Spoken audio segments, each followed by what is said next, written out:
with, let's say, respect and politeness, one of the biggest challenges for the woman you've just described is that being a manager, being a leader, being a delegator, and communicating as a manager to her employees or to those who report to her, that is the winning mode. That is why she has the success that she has and the accomplishments that she has and the income that she has, is because she has learned how to lead and interact with others in a way that delegates, directs, and manages. And so if that's what we do, I don't know, 8, 10, 11 hours a day, 5, 6, 7 days a week,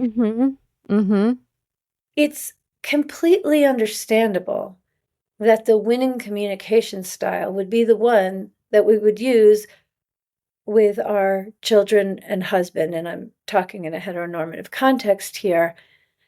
And that is the first unconscious, deeply destructive pattern.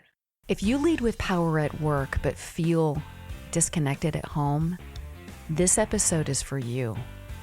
I sit down with Dr. Alexandra Stockwell to unpack how high-performing women unknowingly manage their partners instead of connecting with them, and what it takes to reignite intimacy, trust, and desire.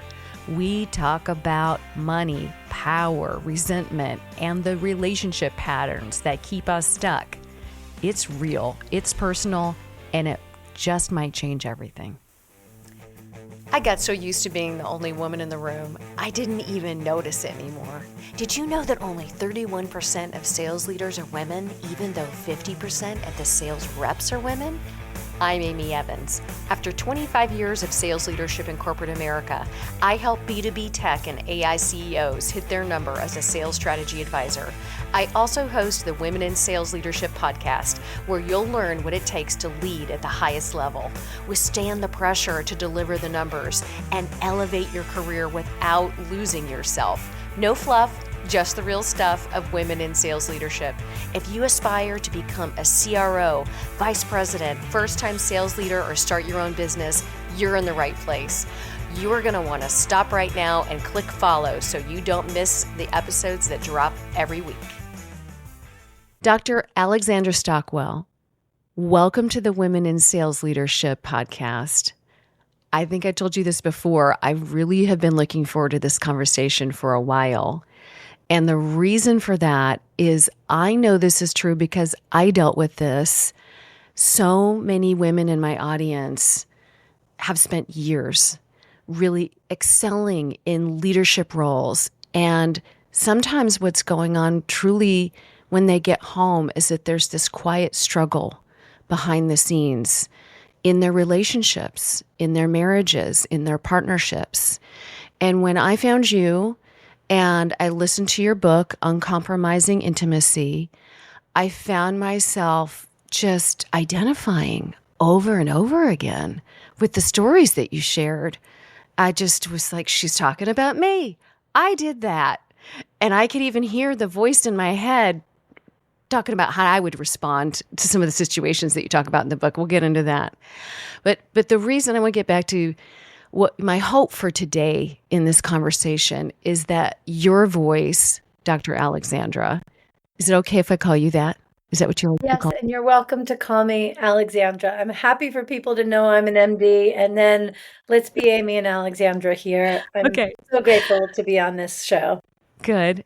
So my hope is that your voice really can become a turning point for someone who's listening today, a woman who's craving not just connection, but also that aliveness of intimacy that doesn't become like a one-time or a fleeting thing that happens. It's something that could actually be lasting and real. And that's what you have based your work upon.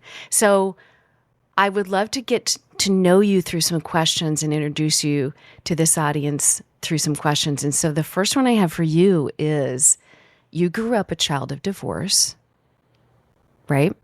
Yes, I did. How did that shape your views on love and partnership? It's very beautiful how you asked that question. I don't think I've been asked that maybe ever, despite, as I was saying earlier, being interviewed about 400 times. It's it's hard to convey how deeply my attitudes about love and relationship were shaped as a result of being a child of divorce because I just didn't know anything else. But I'll begin by describing that when I married my husband, he and I were very much in love. His parents divorced when he was 6, mine when I was 9. We loved one another so much. There was no external indicator of concern. And yet, even on my wedding day, I fully presumed that we would get divorced. It was like inside I had two voices, two attitudes, two sets of feelings that were blended very harmoniously. They both genuinely felt like me, but on the one hand, I thought, this is the love of my life. I adore him. I look forward to growing with him and building a life together. And on the other hand, even though there was nothing wrong, I just assumed that we would get divorced because I didn't really have any internal reference point or sensibility that it would be any different. And in fact, when we have 4 children, but when we had our first, I remember thinking, oh, and this was before iPhones. I'm 56, and so I certainly use my phone a lot, but I had a pre-phone marriage, I'll say, Right. Right.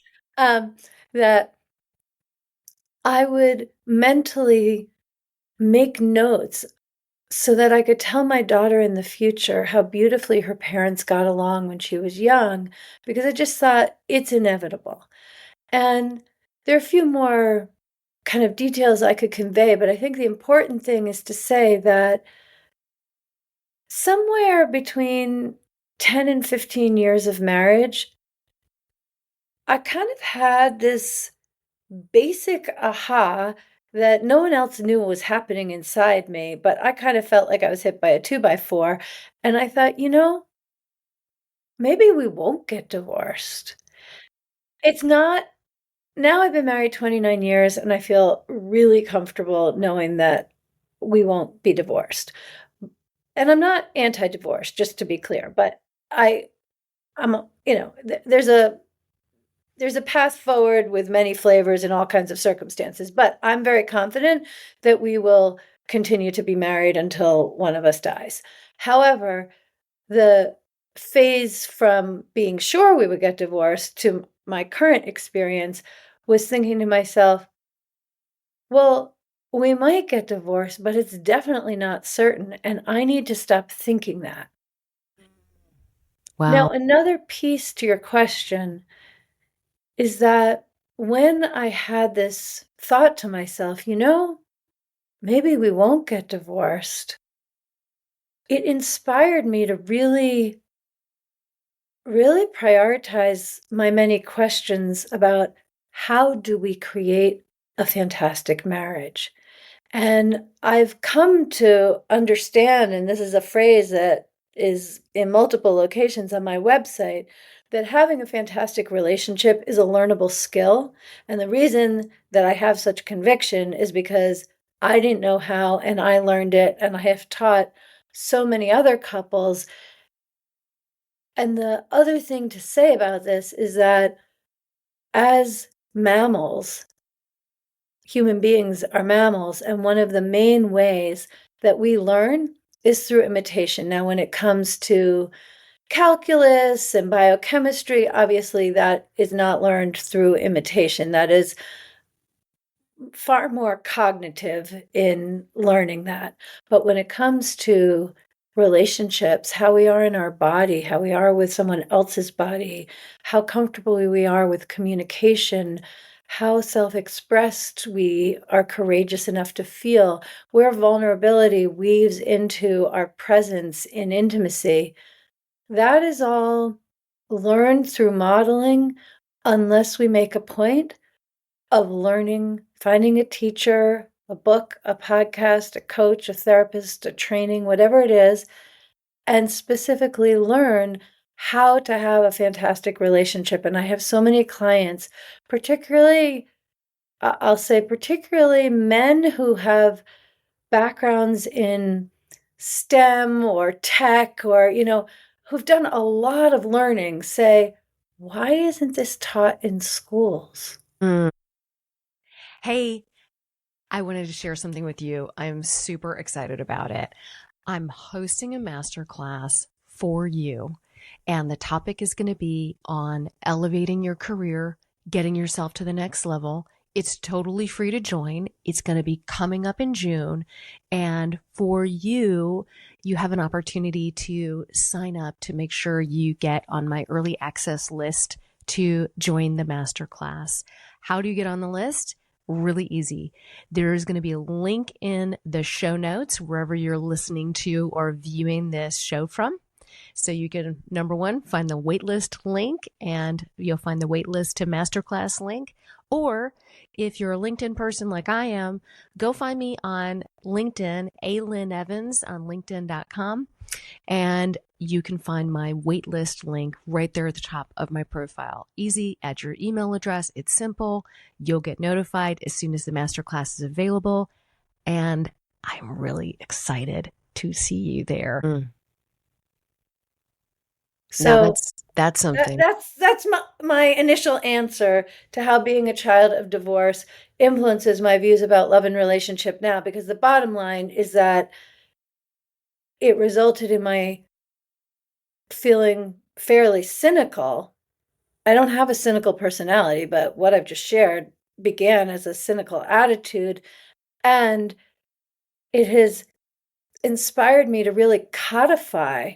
I remember when my husband said to me, I just wish I had a manual so I would know how to be successful with you. And I have taken that seriously. And so I think of my work as a kind of cumulative living manual. And the good news is that whatever you want to experience, you can learn the skills so that you do experience it. Okay. So what led you to this work? Well, okay, I've kind of given the structural context, and inside is the reality that when my husband and I met, it was the first week of medical school. He's a practicing physician. I no longer do clinical medicine because I'm a relationship and intimacy coach. But we met the first week of medical school, and the first 8 or 9 years of our relationship, we were in medical school. We had exams every 6 to 8 weeks, um, doing rotations in the hospital. We got married. I had my first child at the end of my third year of medical school, my second just before my internship. So what I'm trying to convey is that the first 8 or so years, many sleepless nights, either due to babies or working in the hospital, exams, just not a lot of time together. So we never had those like romantic weekends that I used to think, oh, that belongs early in a relationship where you can just kind of lie in bed till 3 in the afternoon exploring one another or go to the beach spontaneously. We never had a phase like that. We never had a lot of relaxed time together. And our sex life, I refer to it as functional sex, meaning we were each having orgasms. We were definitely having intercourse, and it was fun. It wasn't problematic particularly, but it was nothing like what the poets write about. It wasn't anything where afterwards I felt my heart had opened or I felt closer to my husband. It was, as I'm saying, functional sex. Like it was happening, but it wasn't resulting in the deepening of intimacy or the expansion of passion. And given our love and collaborative partnership in other areas of our life, I just presumed that when we had more time together, then this area would just shift from relatively dehydrated to heating up and becoming passionate. So now, fast forward, we've been married 10, 11 years, and I'm not working any nights or weekends, and we don't have babies in diapers. We had a long pause after the first two, before the last two. So we had a phase, and my husband's only rarely working on the weekends. And so the point is that we have more time together after the kids are asleep with no responsibilities other than to be with one another. And to my surprise, we enjoyed spending more time together, but our sex life didn't actually evolve.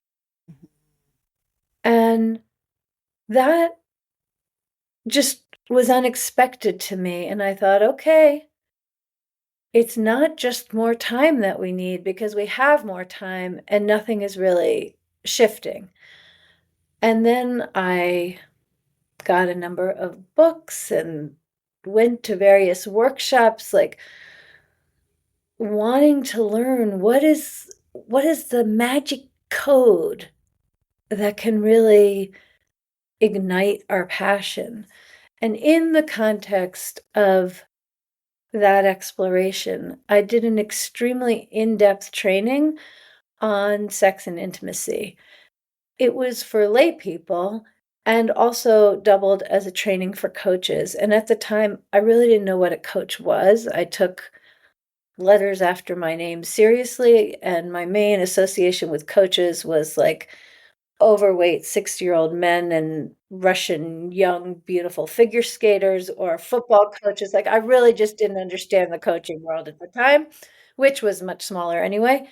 And but in my work as a physician, I had done a lot of focus on child development. I was in family medicine, but I consulted in a number of private schools and was just really fascinated by educational models and pedagogical choices. So I just was curious, how are my classmates going to be taught to facilitate this in people they've never met before?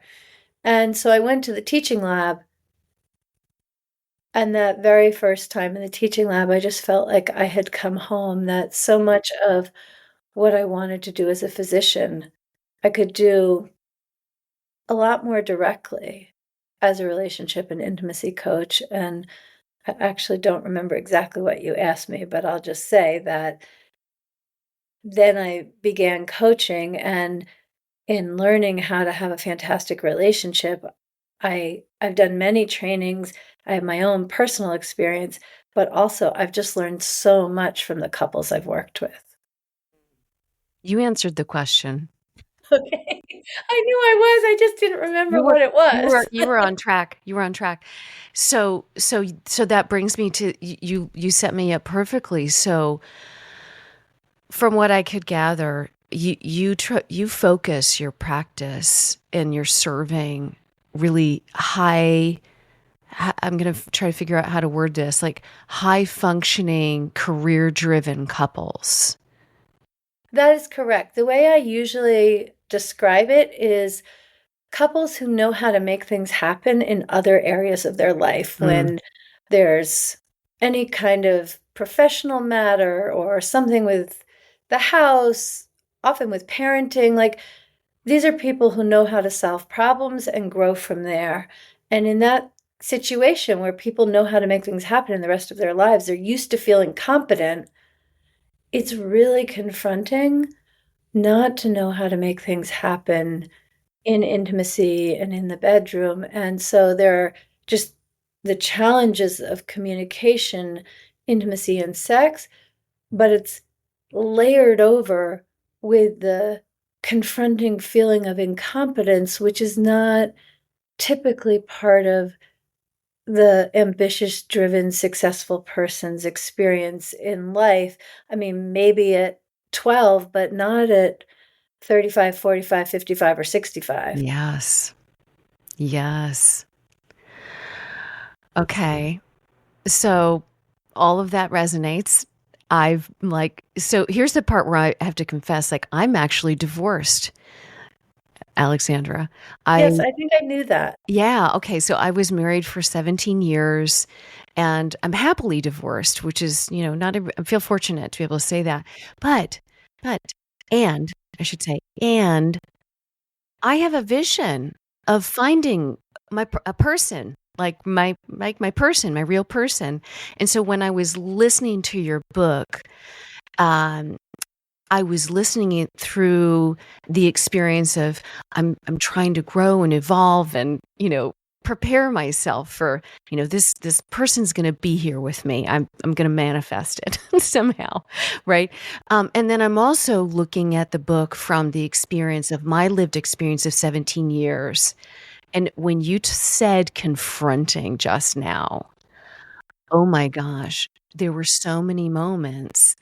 It wasn't like confronting in a way that made me feel like I was being shamed or I was wrong, but confronting in how challenging it is to actually have a mirror held up to you, and you can see yourself and say, "Oh no, I did that because I felt that." I mentioned that before. So one of the things that really so powerful for me was that you described these 4 different types of relationships, and I was hoping you could walk us through them. Yeah, absolutely. Although before I do, I just want to share a story, which is the very first couple that I coached. And I work with couples who've been together for a while, and they're having conversations with me that they often haven't had with anybody else or with one another. So it's I'll say sacred work. The point is that I am very respectful and set up the containers so they can be comfortable, meaning I set the sessions up so that they don't need to perform to be in a session with me. They can be who they really are. And I remember I like can see it in my mind now, the first couple I coached, and I knew they both were very motivated to work on and improve their relationship. And I saw how she talked to him and about him. And I was kind of shocked because it was dismissive, and the thing that shocked me about it was that he didn't even respond. It was like he was used to being spoken to that way, and I thought it was so dismissive and disrespectful. She wasn't angry. It was just like her sharing how she thought and interacted with him. And right after I had that experience of it being shocking, like literally a nanosecond later, in my mind, I thought, that's how I speak to my husband. Yeah. And I think having that mirror held up, whether it's because our spouse graciously or not gives us feedback, or because we have a window into something another way, it is confronting and it's such a necessary awakening. So, um, ask me the question again. That's Oh, the 4 okay. types of Yeah, relationships. that's Yes. okay. That's okay. But hang on a minute. I'll get you to that in a second. But to me, and this is what's so many, executive women, women in leadership with, highly educated, high functioning, they're out there leading, managing teams all day, every day. Um, they would never speak that way to anybody. I would have never spoken that way to anybody who worked for me or worked on my team or that I cared about. But I definitely spoke that way to my husband. I did. So, yeah. Yeah, I mean, I know I learned it from my mother. I mean, there are all kinds of things we could say about that, although if I go in that direction, I do want to say that even with, let's say, respect and politeness, one of the biggest challenges for the woman you've just described is that being a manager, being a leader, being a delegator, and communicating as a manager to her employees or to those who report to her, that is the winning mode. that is why she has the success that she has and the accomplishments that she has and the income that she has, is because she has learned how to lead and interact with others in a way that delegates, directs, and manages. And so if that's what we do, I don't know, 8, 10, 11 hours a day, 5, 6, 7 days a week, Mm-hmm. Mm-hmm. it's completely understandable that the winning communication style would be the one that we would use with our children and husband. And I'm talking in a heteronormative context here. And that is the first unconscious, deeply destructive pattern. Because you may, if you're listening and you recognize yourself in this, you may even find it successful to manage your husband, to treat him as you do someone who reports to you, because the trash gets taken out, the bed gets made, the children get dropped off, the dinner is ready when it's supposed to be, vacations are properly planned. I mean, I could go on and on with the details of our lives, which are generally so full, that actually can happen successfully when you manage your husband well. Meaning you use your skill set that has been so successful in other areas of your life. The problem is that is a total passion killer. There Mm-hmm. is no erotic heat in what is more like an employer employee, manager employee, parent child relationship. It is a healthy, normal response for a man who is treated that way to feel emasculated, to have confidence drop, even when the household is running well, because you're using your skills with good impact. You're undercutting the vitality of the marriage. You are really eroding the connecting culture between the two of you. Maybe I'll just stop right there, because this is not something that I ever hear named by somebody other than me, but it's so real. It's so real. It is so real. I did this. I did this. Um, and look, I mean, I stand by my decision that I made to initiate the separation because it needed to happen for a lot of reasons I'm not going to get on into in this conversation today. However, I'm here to grow and learn. I don't want to repeat the same stupid shit that I did before. Um, and so it's so helpful to hear you describe in such true, like real life truth of the damage that we can do in an effort to just get something done, right? It's the checklist. We've got the list never ends. And so it's about, we are successful because we get things done. And if we approach the getting things done and bring that mentality to the relationship, that becomes really challenging. That's what I just heard you say. But I want to go back to that question I began to get us to, because this was a real aha moment for me. In your book, Yeah, about the 4 types of yeah, you relationships. described the 4 types of relationships. I'd love to hear you walk through them. Sure. I'm going to again interject something and then do that. And that is, one of my favorite notions is that we all have multiple marriages.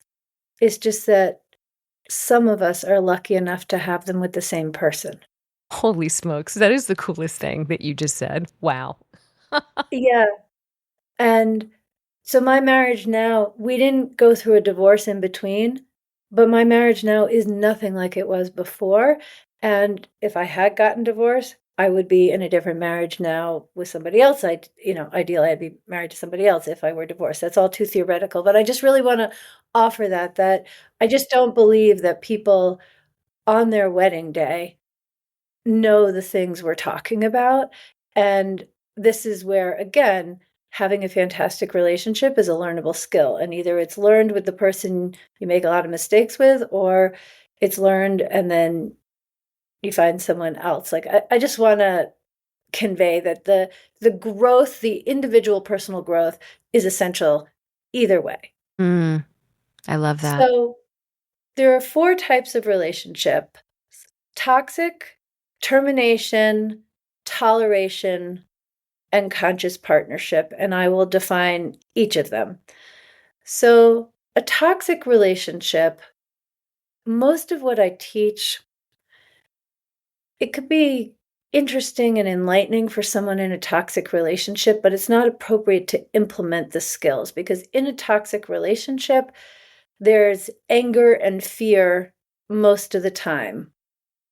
One or the other person feels one or both of those emotions. And when you don't feel safe, then growth, expansion, learning new skills, that's not the right move. The right move is to change the circumstances and internally become safe.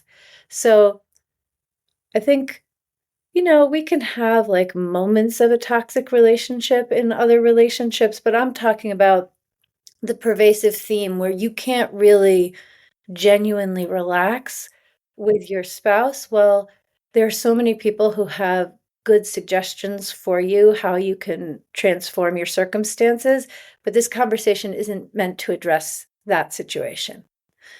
Then we have the termination relationship, and that's the relationship where one or both, but often one person, has internally already decided to terminate the relationship, but they're staying until the kids are out of the house, until the mortgage is paid off, until she can rearrange the finances to make the divorce allocation of assets more favorable.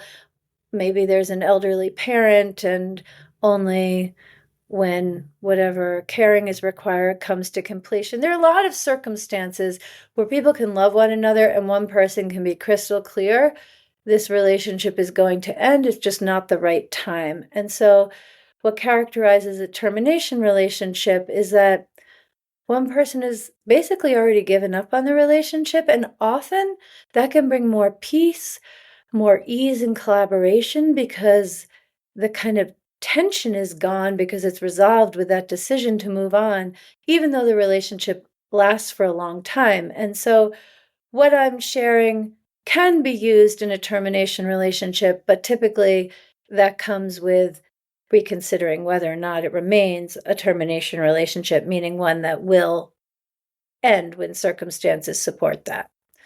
And then we have the toleration relationship, which is far and away the most common relationship there is. If you look anywhere among married couples, you are going to see a lot of toleration relationships. And what defines the toleration relationship is acquiescence, putting up with things, tolerating, and most of all, compromise.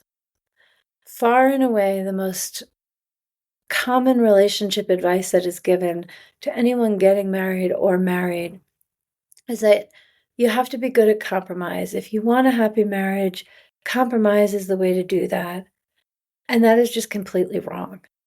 If you want a pleasant, bland, collaborative, dehydrated partnership, compromise is a winning move to create that.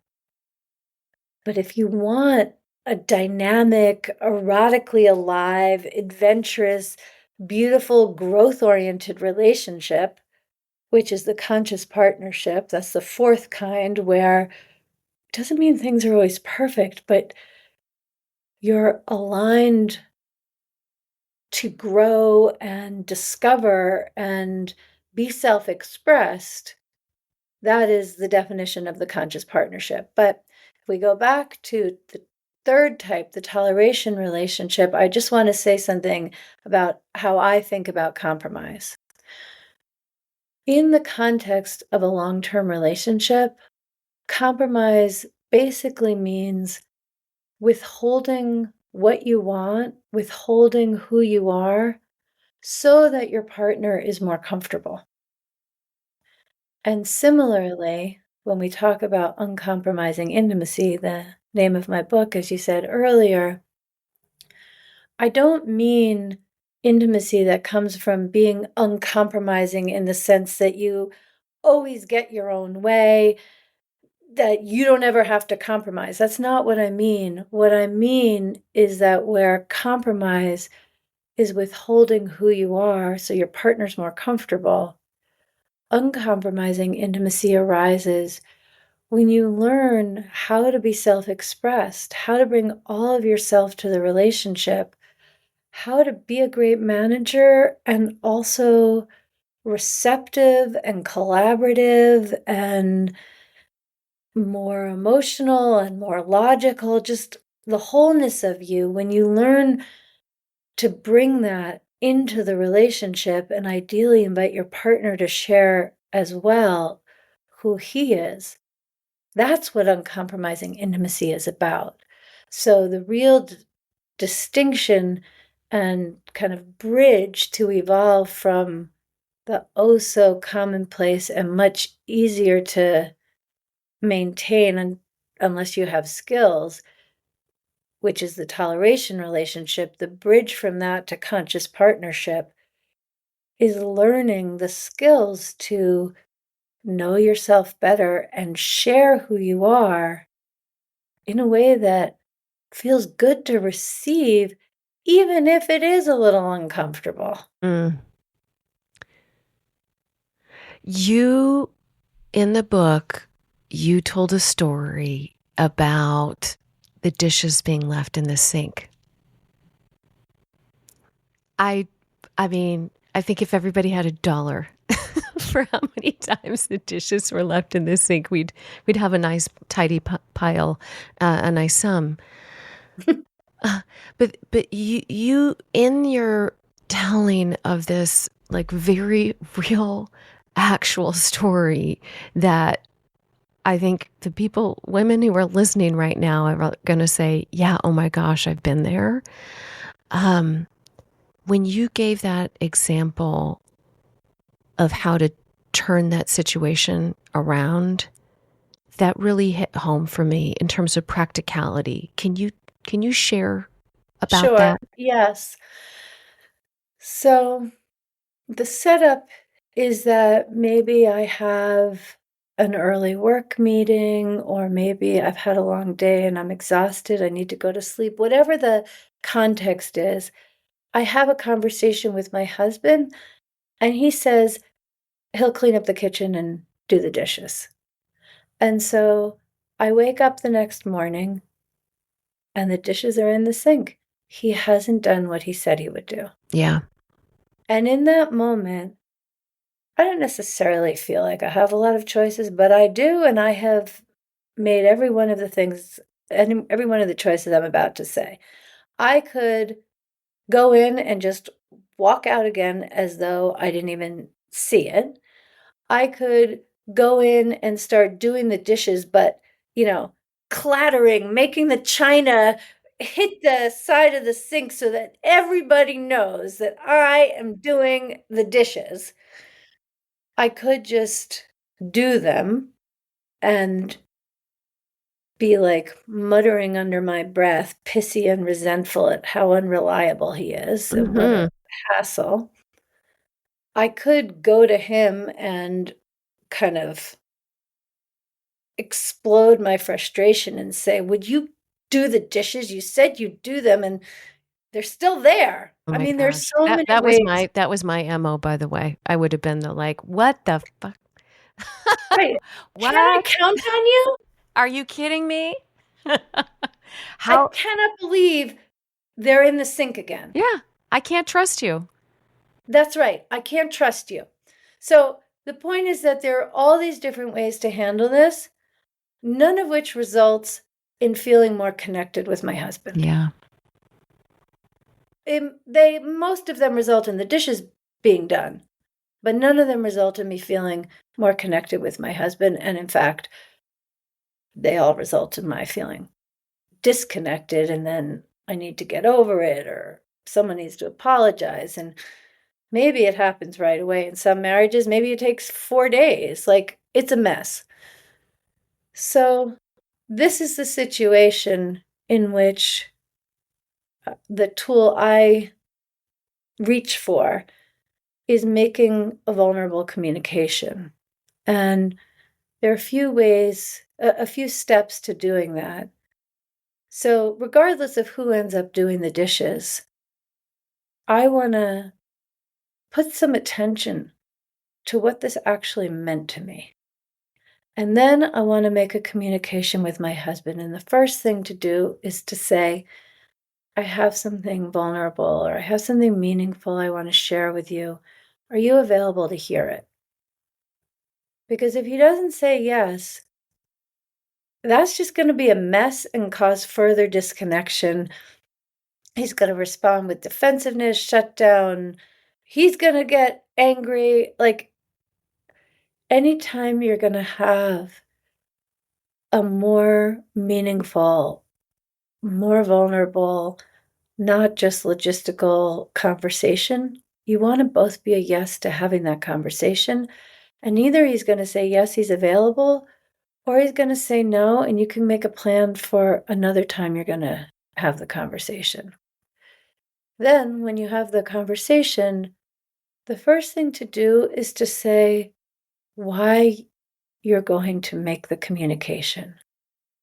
And this is so important, because if you share why, and it's something that's motivating for both of you, then that right away puts you on the same team and gives a context for whatever comes next. If you don't say why you're making the communication, then he is going to hear it as an attack, very likely. Mhm. So in this instance, why I might make the communication, well, I'm going to make up a few scenarios. One is I might say,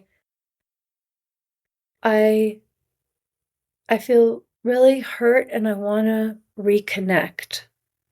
That's one. Another might be, we were planning to have a really great date night tonight, but I'm feeling disconnected. And if I can make this communication, we can talk it through. I'm going to be ready to have a fabulous time with you this evening. That's if I know that a vulnerable share is going to work for me. That wouldn't be the first time.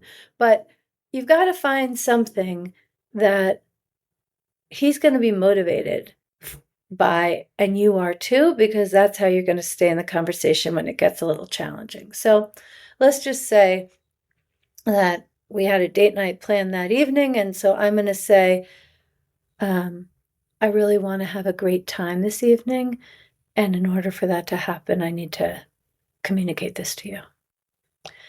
And he's going to say, okay, or just listen. He doesn't need to, there's no particular script for him at this moment.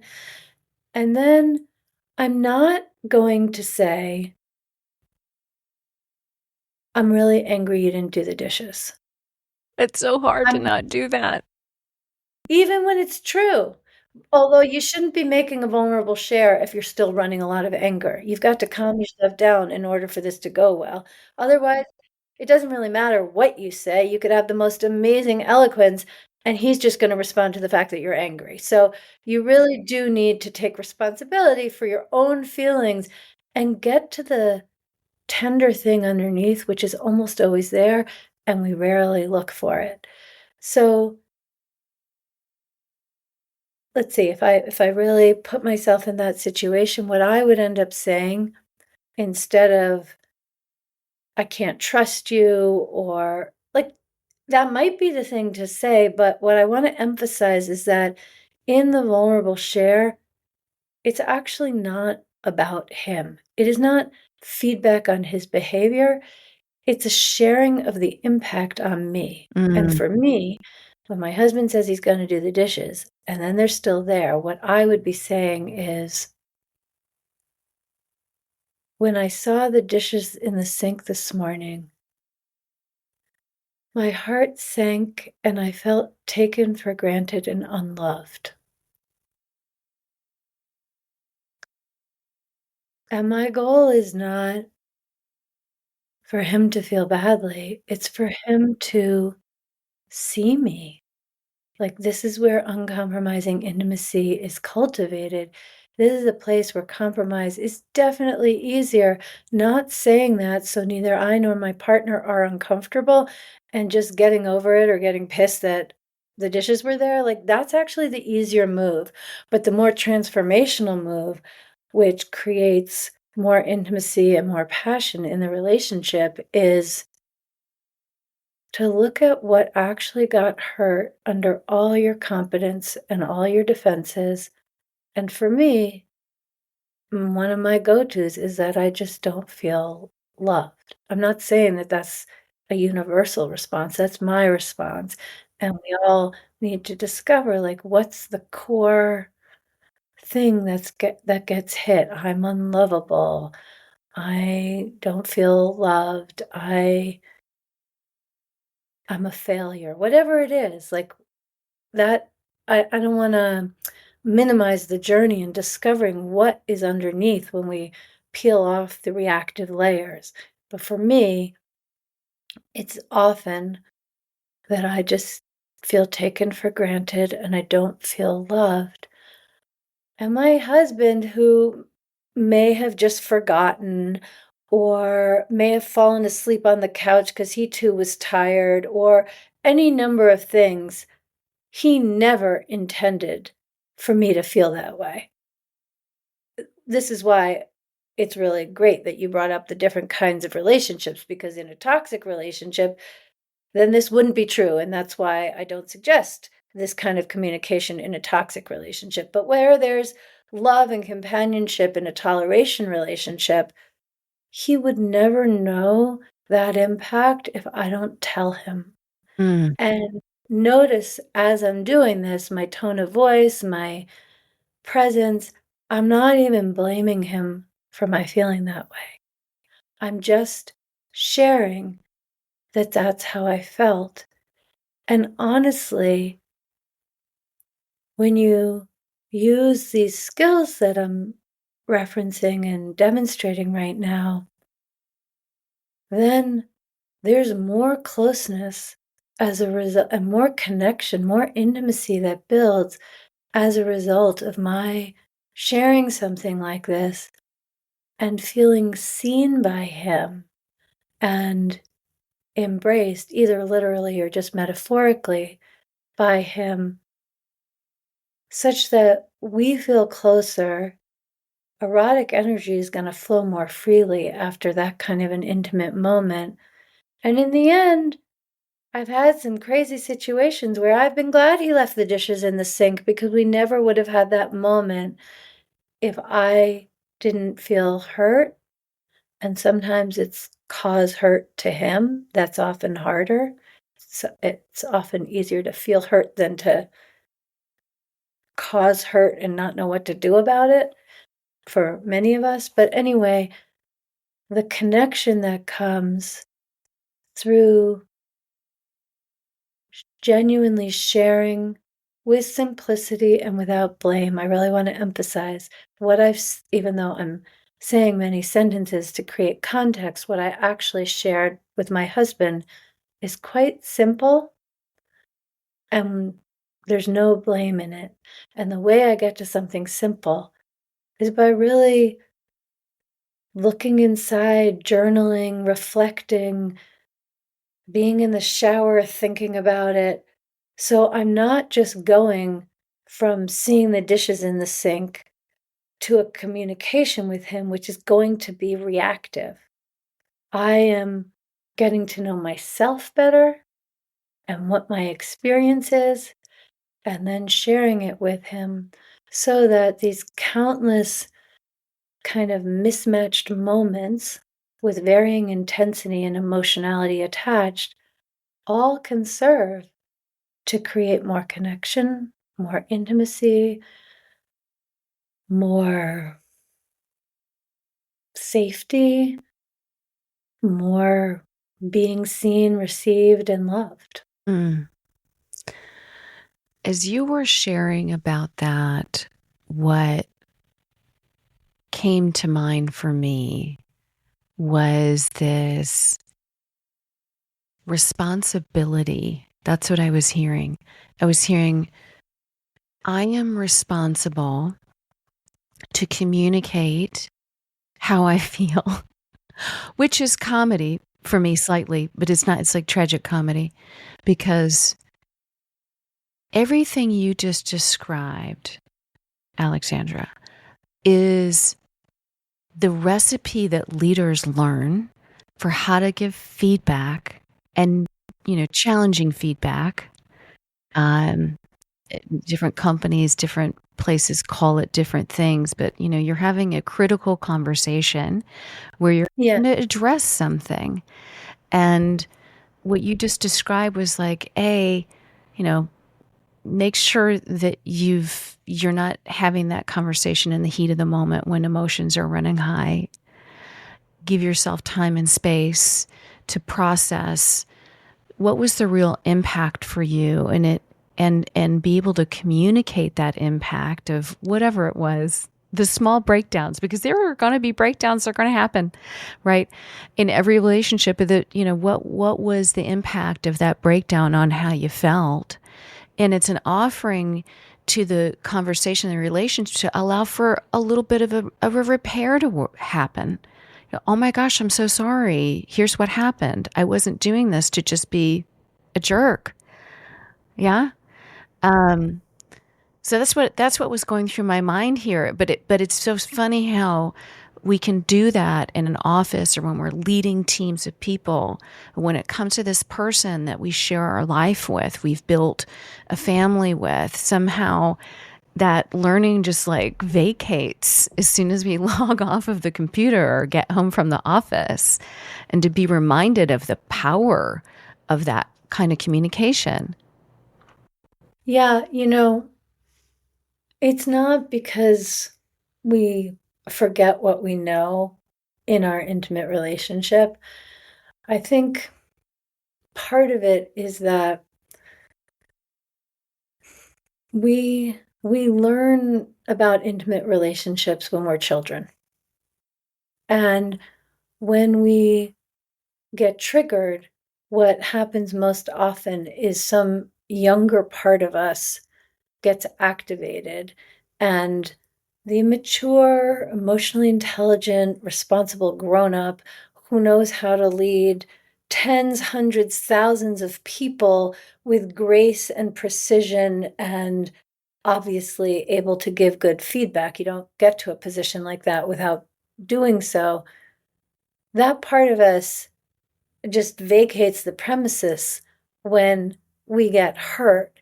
And so the thing that I want to add to the very beautiful description you gave about the relevance of responsibility is that, yes, we need to take responsibility for how we make the communication. But in many ways, what's even more empowering and transformational is to take responsibility to figure out what the real problem is for me. Because it's never that the dishes weren't done, even though it can feel like it. It's something that's more tender and not necessarily accessible in the heat of the moment. It requires some personal inquiry. And in my opinion, when we take responsibility for our own experience, like excavating what's underneath, and that's a process that becomes more and more efficient the more we do it. When we do that, making the communication responsibly to someone else, in this case, a spouse, is actually much easier and takes a lot more willpower. Sorry, a lot less willpower, because the important thing is to know what's really happening inside me. That, yes, it was triggered by my husband, but it wasn't like the nature of my response is not on him. That's mine to understand and work with. And so when I take responsibility for identifying what my experience actually is, then I can communicate about it in a responsible way in the sense that you just described. So here's one of the things that's been on my mind because, I've had certainly my experience with a marriage. And I'll tell you, one of the things that was really challenging for me was I knew things weren't working for a very long time. And we tried all kinds of different things, therapy, all this stuff. What happened was I I was the one initiating those conversations. And I'm wondering, what would you say to the women who feel just exhausted from feeling like they're the only one who's committed to driving change and growth in their relationship? Well, first of all, that's real. And I understand the emotional labor and the burden, and it can feel like it's a marriage of two, but you're the one carrying it and you're the one experiencing all the complicated layers. It can feel incredibly isolating. So that's the first thing. The second thing is that um, I know you're in sales. I still probably have my like sales stuff to work through because I was hesitant to say this, but my very genuine answer is to work with me or work with somebody Yeah. else, because one of the biggest gifts that happens when I'm coaching a couple, and this isn't all the time, but it's the vast majority of the time, that the woman is feeling exactly the way you've just described. And the gift of my guiding the process is that she gets to have her process and he gets to have his process, and neither of them need to manage one another's processes. Like, she gets to be messy. One of the things about what you just described is it puts a lot of burden on the woman to um, be just the right amount of cautious and honest and not push too hard or he's going to shut down. And how do you inspire him without just erupt? Like, it's a very intricate, exhausting dance. And that particular music just completely stops when you work with someone who understands the dilemma. And then what a gift for the woman in a couple who works with me. She can be bratty, she can be resentful, she can be messy, and it's fine. It's not going to derail the process. In fact, when she's real, it enhances the process in a way that I hope makes sense to anyone listening to this conversation, because that's a version of uncompromising, not to be bratty and resentful indefinitely, but that is part of it, rather than always having nicely polished kind of sheen on things. So that really is the most effective answer that I have to the question that you've just asked. Because,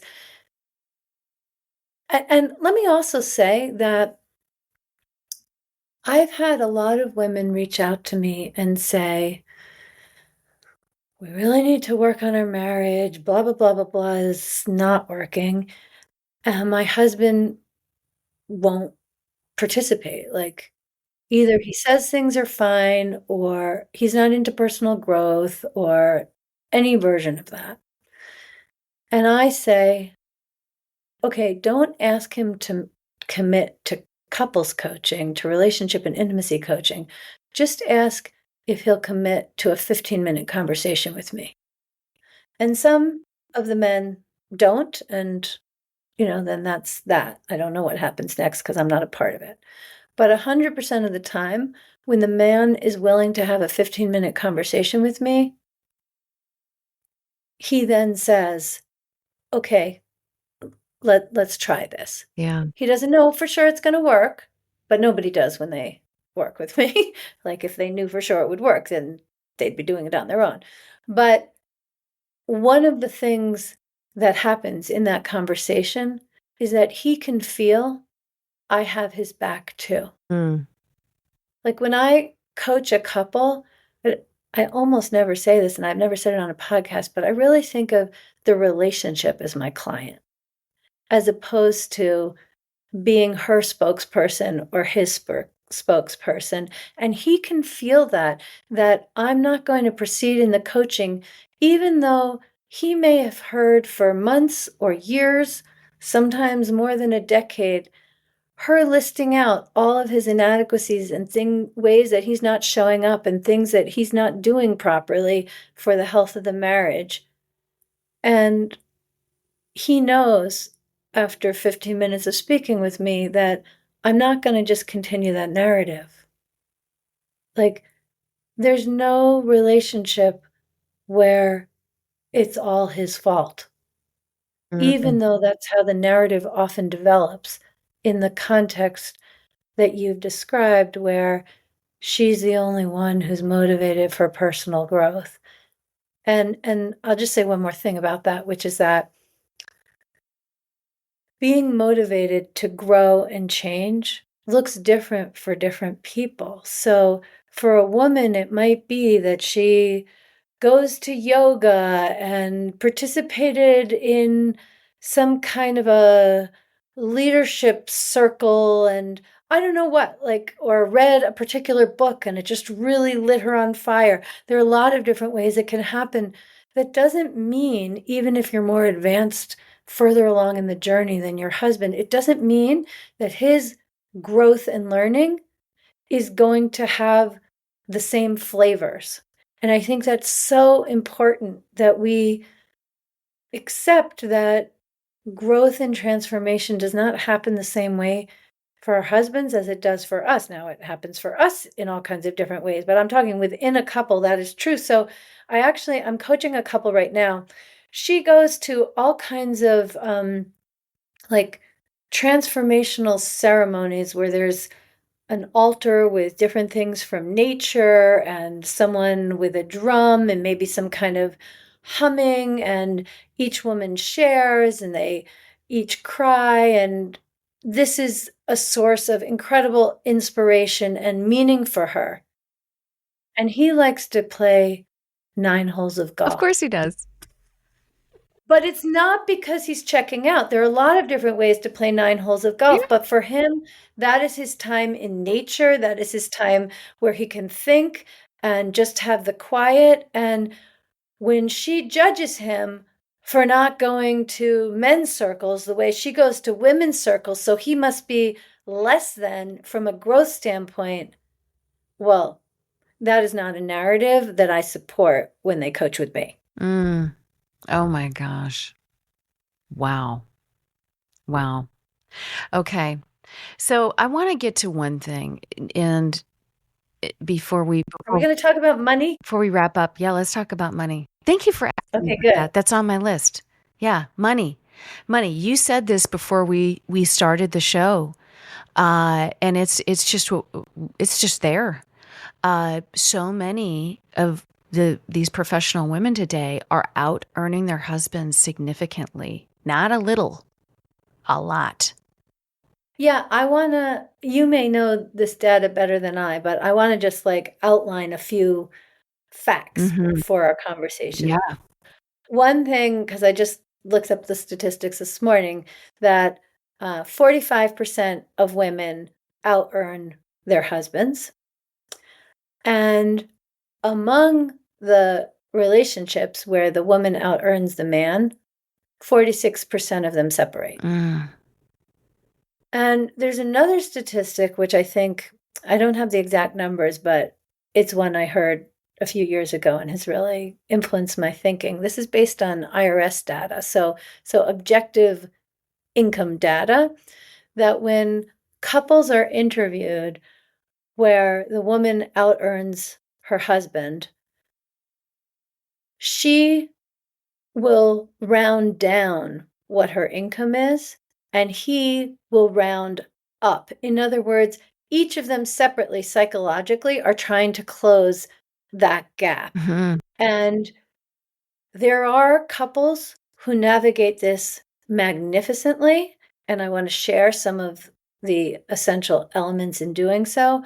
But for most couples, this ends up being a travesty. And the answer is not, in my book, ever that she earns less or that she dumbs down or in any way compromises in order to make him feel better in terms of not taking the promotion or the title or whatever. Because when this is done well, this particular disparity, there's no reason for it to be such a source of conflict, although it often is. Yeah. Yeah. It was for me. It was for me. And I'll tell you right now. So Was it both for you and for my your ex-husband, ex-husband? 'Cause sometimes it is for one and not the other. so here's what I'm gonna make a run at it since he's not here to represent. So for me it was because I wanted him. I didn't care that if it was like exactly more or less. He actually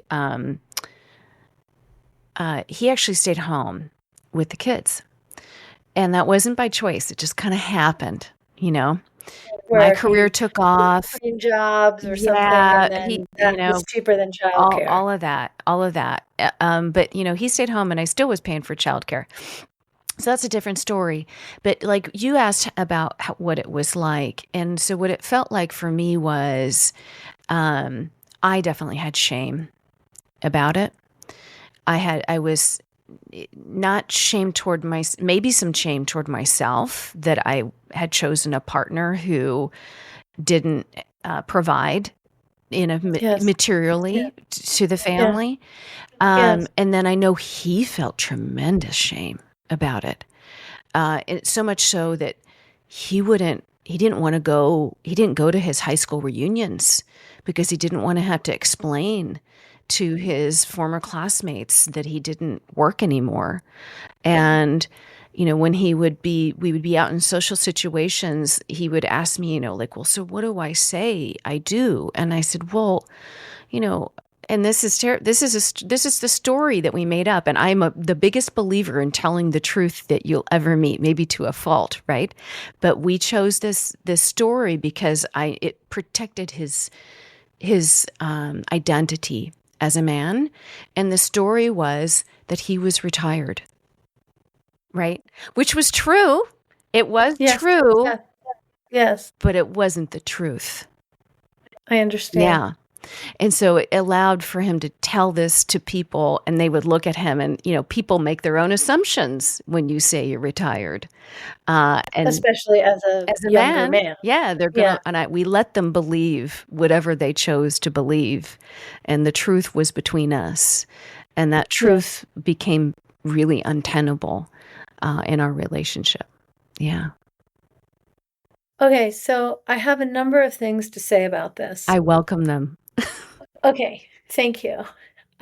First of all, I'm going to presume that you and anyone listening bristles at the way that women who don't work outside the home or do, but do all of this additional mental, emotional, and actual physical labor in the house to make things work for the family and so forth. Like, none of that is valued financially, Mm-hmm. right? Mm-hmm. Like, we all know that, you know, most women work super hard and some are compensated well and some are not. And that reflects a way that we think about success and monetary contribution in our society. And we know that that is unfortunate in our attitudes towards women's contributions in marriages and families and homes and so forth, and caring for parents. Like, none of that is really valued insofar as there's no money in Yeah. doing those kinds of things. So the same is also true for men, but it's even more intense. And I actually, just this past weekend, was at an incredible conference that was about 90% men. Everyone there focused on men's work, meaning personal growth for men. And I have some programs just for men, which is why I was there. And it was a real privilege to hear these men who are leaders in men's personal growth work talking about how deeply ingrained a man's identity is with being a provider. Yes. And when a man is not the provider, which is going to feel true to most men when they're learning anything less than more or less what you're earning, then their work is to find self-respect, purpose, identity, and value in other ways. And that particular work a woman cannot do for her man. And if he doesn't do it, the income disparity is going to cause problems, even if she's totally comfortable with it. If he feels less of a man because she's out earning him and he's not providing financially, that is like a corrosive, toxic influence in the relationship. So I know that it's mostly women listening, but if this is relevant in your marriage, I recommend you have your husband listen to this as well, because his sense of self-worth can come from so many incredible ways that he contributes. But if it's really wrapped up in a one-to-one relationship with being a financial provider, it just becomes an impossible situation because there's nothing that she can do that's actually going to be helpful. He needs to do that personal growth work. But the thing I will add is that there are so many ways that a man can be a provider beyond fiscal responsibility. He can provide emotional safety and security. He can handle all the things so that she feels more supported. He can make the doctor's appointments and communicate with the carpool people. Like, there are so many ways that he can contribute that feel like providing to her. And it's his job to learn to have them feel like providing for him, because I'm not suggesting that a man let go of the importance of being a provider. I am entirely suggesting that he taps into all of the visible and invisible ways that a man can provide for a very successful woman. And when she receives that and he gets his value in providing that, that is a hot marriage. My gosh, I am crying.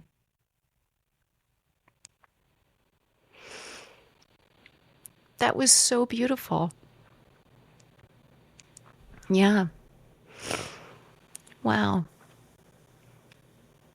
And getting there is not easy Mm-mm. for him or her, because it means identifying the assumptions, the unconscious beliefs, the conscious beliefs. I'm going to give an example that isn't about earning, but in my family growing up, my father always carved the turkey and any whole chicken my mother cooked, 100% of the time. And when I married my husband, one of the first times I roasted a chicken, I put it on the cutting board and I put it at his place in front of him. And he looked at me wondering what the hell was happening. He he grew up without family meals. His mother never roasted a chicken. He never saw his father carve anything at the table. Like, he didn't know and he said, well, why don't you do it? And for a few years, I had such disgust and thought less of my husband, not 24/7, but I just didn't understand why he wouldn't man up and cut the chicken. Like, that's what a real man does. Yeah. And carving chicken, I'm meaning that as a metaphor for financial provision, of course. They're not equivalent. I mean it as a metaphor, but it was unbelievable to me what I needed to do in the way of taking responsibility for my assumptions and getting real with what's real and what was just familiar from my childhood. And I don't know that there are societal expectations about who carves the chicken, but that's certainly true when it comes to making money. And now, when I roast a chicken, I enjoy carving it. Like, I have no residue. And this is just entirely humorous. But we have the capacity to grow and evolve. And one of the incredible opportunities in being married or having an intimate relationship is we get shown areas of growth that we never would have gone looking for. And if you're in one of the many, many, many marriages where you earn more than your husband, well, take it as a welcome sign, a red carpet laid out to go into the messy, complicated, personal, societal, and relational assumptions that each of you have. And you may have different assumptions. It's not like when you go looking for what's inside, both of you are going to find the same thing. It's very, I mean, you come from different homes, and it's different being a man than being a woman in terms of expectations and providing. But as a woman, what you can do is genuinely appreciate the contribution, because he knows what it feels like to have the unspoken acknowledgement of bringing home the bigger paycheck. Or maybe he doesn't, but he can imagine it if he doesn't. It's new. It's new in our society for men to genuinely see the value of their contribution when it comes to putting kids to bed and contributing to peace in the home and dishes being done and not left in the sink. Like, I think the support a man can provide is undervalued by him and her need to actually receive it often takes some attention too. It's actually much easier to receive the support of a higher earning husband than it is to receive the support of a husband who handles a lot of stuff so you don't have to. That is so beautiful what you just said. Handles a lot of stuff so you don't have to. Yeah. Yeah. Anything you want to say about how you feel right God, now? oh boy. Well, God, oof, I feel super vulnerable right now. Yeah, And I also feel, I feel like I have a better understanding. You know, hindsight is never, it's never 2020, by the way. Like, yeah, it's such a silly yes, saying that we say that. yes, it But it's is. Yes. perspective. Time and perspective allow you to see things perhaps a bit more clearly than before. And so that's certainly been the case for me as I'm, almost 2.5 years out of this Oh, marriage. it's still very It's still new. new. It's still new. And so just, oh my gosh, what really touched me in what you just shared was this. um, I could see, I can now see all the things he was trying to do. Hmm. Yeah. But I had given up. I really had. And there wasn't space left for us to come back together anymore. And I really, oh, I'm going to start crying. So you're welcome, folks. Like, this is so real. I want to just say that I think you give your listeners a gift because you are leading in how you're allowing yourself to be impacted. I think as high achieving women, we don't have too many models of what it looks like to not dumb down or make ourselves less than and still really be impacted. So I'm speaking also so you have a moment, Yeah, but also I genuinely want to acknowledge you for the way you're leading in this moment. And I have a suggestion for I you, welcome that. which is especially because you shared that you have an amicable, good, positive relationship Hmm. with your We do. ex-husband. Yeah. It's never too late to acknowledge him for what he did. You'll both really benefit from that My conversation. gosh, thank you for saying that. Thank you for saying that. And I have been considering doing that for a while. And it's so, I had thought about doing that earlier this week. So I feel like this Mhm. is a call now for me to step up and do that for both of us. For both of Yeah. you, so you each have a healing in this regard before any future relationship. Yeah. You're right. Oh my gosh. Well, I never know what's going to happen in all these conversations. I actually considered that we might get to this point in this conversation, and I was scared and nervous about it, but you made this so easy for me to be with you and share honestly about it. And you and I have never met before today. So, I'm really glad you said that because I was thinking that this feels intimate in a woman to woman way. And yeah, we've never met before, but this is what it's like when you we take responsibility and we want to learn and we meet what's in the moment. mm, I think that's where we should leave things for. Okay. Wow.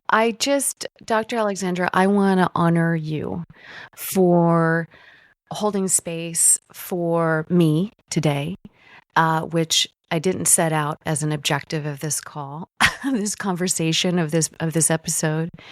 Um, but the way that you hold space for couples to really rediscover and create this conscious partnership that you talk about. I can't think of a person that I know, man or woman, who doesn't really want this in their hearts.